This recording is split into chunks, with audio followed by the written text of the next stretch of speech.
सकाळ सकाळ मस्त साडी लावून चालली कुठं. तुम्हाला पण असा प्रश्न पडले का? माझ्या नवऱ्याला पण असाच प्रश्न पडले. थांबा सांगते. Hello everyone, welcome to my mini blog.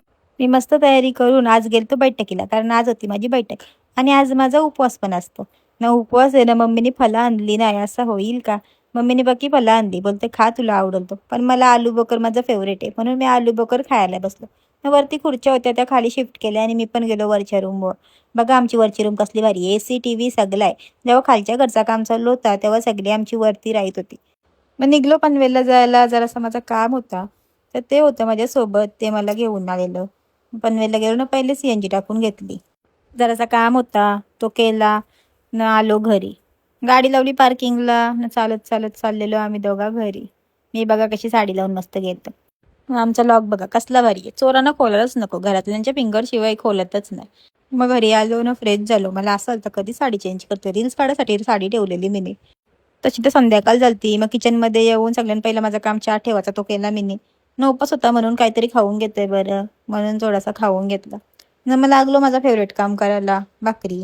तर भाकरींच्या मशीनबद्दल मला बरेच जण विचारतात का तुम्ही कुठची मशीन घेतली, कितीची घेतली, न भाकरी कशा होतात. तर ही मशीनला विदाऊट पेपर आहे, मग पेपर नाही लागत ना. ही मशीन मला 4500ला भेटली. तशी ही जी प्राईस 6000 आहे, पण मला 4500ला भेटले. तुम्हाला मी एक व्लॉग करीन त्यांना सांगेन मी कुठून मशीन घेतली, कितीची घेतली ना, भाकरी कशा होतात.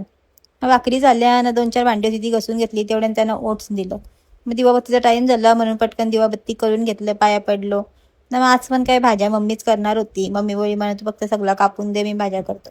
मी सगळं कापून दिलं ना, मम्मीने आमच्या 3 भाज्या केल्या. मस्त TV बघत बघत मी काम करत होतो. ना मम्मी आमची किचनमध्ये भाज्या करत होती. मी पण उपवास सोडायला बसलो. भाज्या तर किती पण असू दे, पण डाळ असली का माझी फेवरेट, मी फक्त डाळीशीच जेवेन. बसलेलो बस रूममध्ये, लगेच आलो, चल मला पनीर करून दे. मग आलो पनीर करायला. किचनमध्ये आल्यावर बोलतात नाही पहिले शेक बनवून दे. स्वतःनीच पावडर टाकली, नवीन शेक केला आणि दिला पियाला. मग घेतला पनीर करायला. सगळं मसाला टाक करते आणि मिक्स करून एअर फ्रायरमध्ये बनवत ठेवते. त्याहीच स्वतःही टाईम सेट केला आणि बनवत ठेवलं आणि मग झाल्यावर मी नेऊन दिला. फ्रेश वगैरे झालो ना, आलो रूममध्ये. तुम्ही माझ्या ब्लॉगला फुल सपोर्ट करता, असंच सपोर्ट करत राहा. मी ब्लॉग करत राहीन.